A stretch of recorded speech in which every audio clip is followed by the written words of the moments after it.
आज की इस पत्रकार वार्ता के बारे में हल्का सा और कुछ बातें मैं आपको बताना चाहता हूं।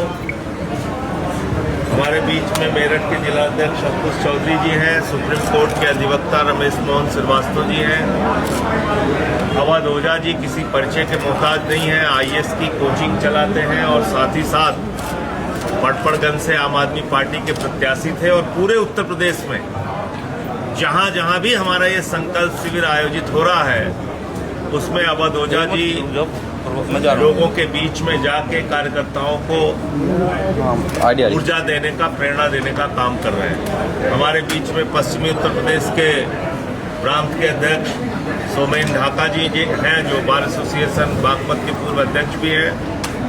दिलीप पांडे जी जो चीफ विप रहे हैं दिल्ली विधानसभा के, और हमारे साथ उत्तर प्रदेश में लगातार संगठन को गति देने के लिए काम कर रहे हैं। अरविंद बाल्यान जी हमारे मुजफ्फरनगर के जिले के अध्यक्ष, मनीष जी भी हैं जो हमारे महासचिव हैं। ये संकल्प शिविर करने के पीछे जो उद्देश्य है वो उत्तर प्रदेश में एक प्रशिक्षित कार्यकर्ताओं की टीम तैयार करने का उद्देश्य है। एक ऐसे प्रशिक्षित कार्यकर्ता जो वैचारिक रूप से प्रशिक्षित हो, राजनीतिक रूप से प्रशिक्षित हो, सामाजिक रूप से प्रशिक्षित हो और सेवा और संघर्ष जो हमारा संकल्प है उस विचारधारा को गांव-गांव तक उत्तर प्रदेश में पहुंचाने का काम करें। और इसका 3 तरीका हमने खोजा है। नंबर 1, वैचारिक गोष्ठियां करके, सदस्यता अभियान चला के गांव-गांव में लोगों को जोड़ना। नंबर 2, स्थानीय मुद्दों पे संघर्ष करना। और नंबर 3, अपने सेवा कार्य के माध्यम से लोगों के बीच में, रचनात्मक कार्य के माध्यम से लोगों के बीच में आम आदमी पार्टी की छवि को एक बेहतर रूप में प्रस्तुत करना, जिसमें श्रमदान है, वृक्षारोपण है, रक्तदान है, ऐसे तमाम रचनात्मक कार्य आम आदमी पार्टी के कार्यकर्ताओं के द्वारा चलाया जाएगा। तो आज मुझे बहुत खुशी है कि आज अवध ओझा जी ने और रमेश मोहन जी ने, जिनका 2 लोगों का सत्र अभी तक हुआ है, और उसके पहले सोमेन जी ने संगठन के बारे में और देश के महापुरुषों का क्या योगदान है, बाबा साहब से लेके और जो हमारे तमाम महापुरुष हुए हैं, उन्होंने किस तरह से भारत का संविधान बनाया और क्या सपना इस देश के लिए देखा, उसके बारे में उन्होंने अपनी बात बताई।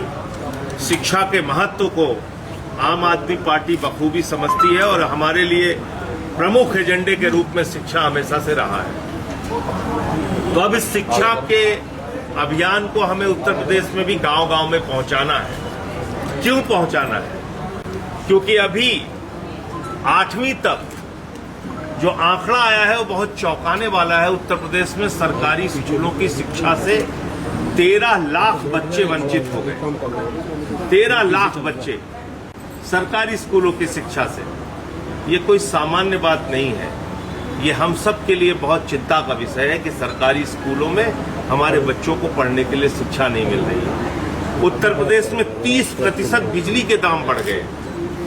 एक तरफ आम आदमी पार्टी का मॉडल था जहां पे हम फ्री बिजली लोगों को देते थे दिल्ली में, उत्तर प्रदेश में हर 3 महीने 4 महीने के बाद 10% 20% बिजली का दाम बढ़ जाता है। घंटों घंटे बिजली की कटौती होती है। रोजगार मांगने पे लाठियां चलती हैं। गन्ने का दाम बढ़ाया नहीं जाता, जिससे पश्चिमी उत्तर प्रदेश का किसान प्रभावित होता है। गन्ने का मूल्य मांगने पे उनको लाठियां मिलती हैं। तो किसान दुखी, नौजवान दुखी, माताएं बहनें महंगाई से दुखी, बच्चे शिक्षा से वंचित, नौजवान रोजगार से वंचित। और इन सब के बीच जो जीएसटी की मार है, व्यापारियों को भी पता नहीं चलता कब किस चीज पे कितनी जीएसटी बढ़ जा रही है। उनका व्यापार भी करना एक मुश्किल का काम बन गया है। तो उत्तर प्रदेश के इन तमाम मुद्दों पर आम आदमी पार्टी आने वाले दिनों में संघर्ष करेगी और मौजूदा जो परिस्थितियां देश की हैं उसको लेके भी हम लोग अभियान चलाएंगे। आम आदमी पार्टी का ये मानना है कि एक बहुत सुनहरा अवसर भारत के प्रधानमंत्री के पास था कि हम पाक अधिकृत कश्मीर को कब्जा कर सकते थे, हम पीओके को वापस ले सकते थे, लेकिन प्रधानमंत्री ने वो मौका गंवा दिया।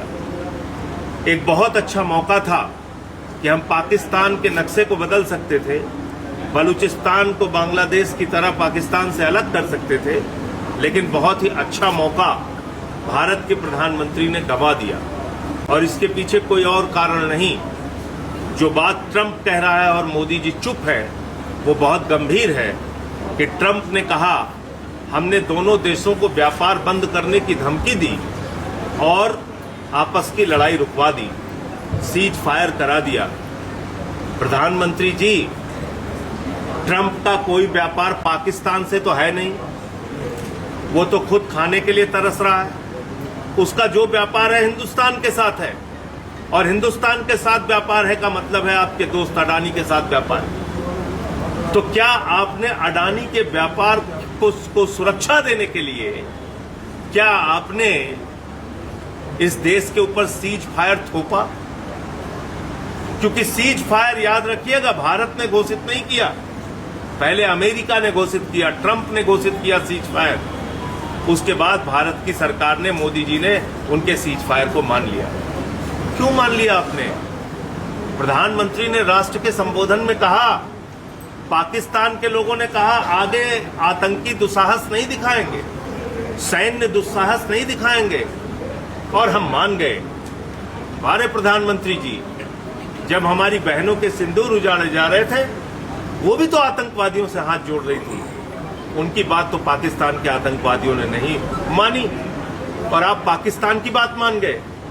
वो पाकिस्तान जो आतंकवादियों का संरक्षक है, वो पाकिस्तान जहां हाफिज सईद, अजहर मसूद, लश्कर तैयबा जैसे तमाम संगठनों के गढ़ हैं, वो पाकिस्तान जो पूरी दुनिया में आतंकवाद फैलाता है, जिसने अमेरिका तक में हजारों लोगों को मारा और बाद में ओसामा बिन लादेन वहां पे पकड़ा गया, मारा गया।